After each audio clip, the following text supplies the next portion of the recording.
إن الحمد لله نحمده ونستعينه ونستغفره ونعوذ بالله من شرور أنفسنا وسيئات أعمالنا من يهده الله فلا مضل له ومن يضلل فلا هادي له وأشهد أن لا إله إلا الله وحده لا شريك له وأشهد أن محمدا عبده ورسوله أما بعد السلام عليكم يا جماعة المسلمين أيها المسلمين قال الله سبحانه وتعالى ya kaddara haɗuwar a wannan lokaci mai matsayi mai fadala na kwanaki 10 na watan zulhijja. Yau na san da yan uwa malamai Allah saka da alkhairi sun yi bayanai da dama ta wannan kafa ta wannan hanyoyi na sadarwa, ganin wanda suke bi ta hanyoyin sadarwa daban-daban suna ta yawan tambaya kan mas'alar shi dalilin da kenan za mu yi bakin kokari kuma mu aika musu sako ta yawan tambaya ta yawa. Yan uwa bane sananne cikin sahih bukhari akwai ruwaya ta Abdullah bin Abbas wadda yana bada labari cewa manzan Allah sallallahu alaihi wasallam ya ce ma min ayyamin al'amalu salihu fiye ahabbu ila Allah min hadhihi al-ayyam ma'ana ayyamin ashar qalu ya rasulallah wa la jihadu fi sabilillah qal wa la jihadu fi sabilillah illa rajulun kharaja bi nafsihi wa mali lam yajid min dhalika bi shay. ma'ana dai magana cewa manzan ya ba sahabbai labari ibn Abbas cewa babu wasu kwanaki daga cikin kwanaki na duniya wanda Allah ya yi son aiki na kwarai kamar waɗannan kwanaki guda 10 kenan na farkon watan zulhijja.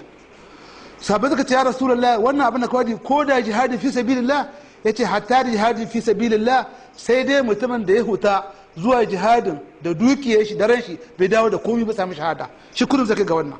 na yan wa kenan wannan kwanaki guda 10 da annabi ambata bai keɓance ta yi amalu salih kenan azumin iya ciki,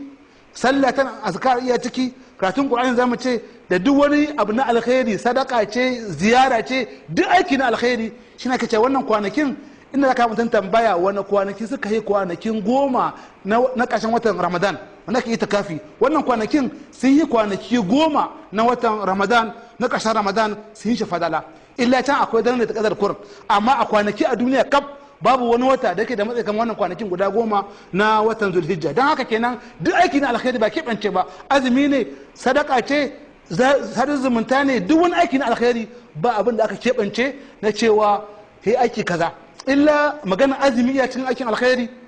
tunda mun san a cikin azumi akwai magana sallah, ga matsala ta azumin subudu wannan kama shiga cikin magana ta. Haka azumin da annabi ya ambata a cikin wannan kwanaki guda 10 wanda ya keɓance shi da ambato azumin wata na ranar arfa. Har waya ta naga Abu Qatada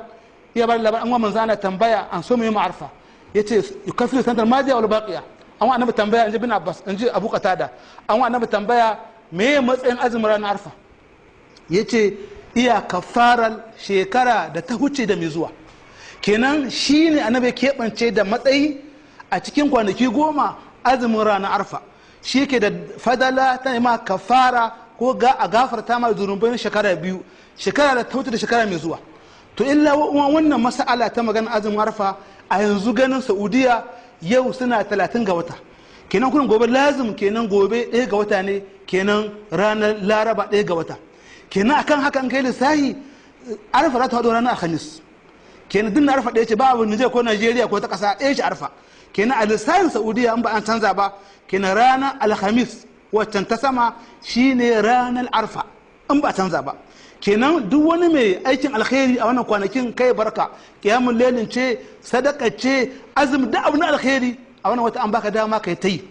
Illa mas'ala ta biyu ta mas'alar ruwaya ta Muslim, haka Imam Nasa'i, haka Imam Ibn Majah da ruwaya tabbatata cewa annabi ya ba labarin cewa idza dakhalat al-ashr wa arada ahadukum an yudahi fala yamass min sha'rihi wala bashir bi shay'an. Ma'ana dai ruwayar cewa idan wata na wannan idan aka ga wata na zulhijja kuma ɗayan ku iya so yayi azumi to yayi kace fala masa min sha'ri wa bashir shay'an, kakka ka taba wani abu na gashin ka ko harce. Nan wannan annabi ya magana ya taba harce ko gashi, to wasu malamai na kawo masalar cewa mata ba sa kitso. Gaskiyar magana malamai da saka suna da fahimta daban, amma gaskiyar magana babu nassin da ya zo yayi magana hana mace kitso daban. Aski annabi magana rage gashi ko tsehe ko cirewa sai ko aski annabi magana. Da haka kenan idan ka ce mace wurin kitso za ta zuba gashi kenan za a fasa fanye kai za su tsaye gashin kai shi ma gashi zuba yake na haka ba wani nasi don zai kama kowane malami ne illa fa inda ta malamai ya ce maka mata ba sa kitso amma gaskiya babu nasi na sunna da hana mata kitso a wannan kwanakin guda 10 don haka abinda aka hana karara askin gashi ko sai gashi na ko'ina da yanke kurci shi annabi ya magana sallallahu alaihi wasallam haka kenan wanda yake ne layya na malamai suna bayani har iyalanka dan suna cikin layyarka kakkai aski kakkai yanke kurci amma kitso na mata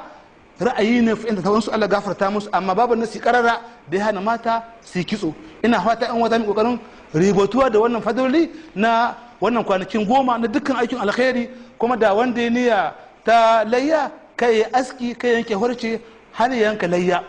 kuma da ranar azumin arfa in ya tabbata alhamis kenan ai kokarin yi dan yana da fadala ta kafara shekara 2 ko da ka makara zaka iya insha Allah da kai niyya Allah taimake mu assalamu alaikum wa rahmatullahi wa barakatuh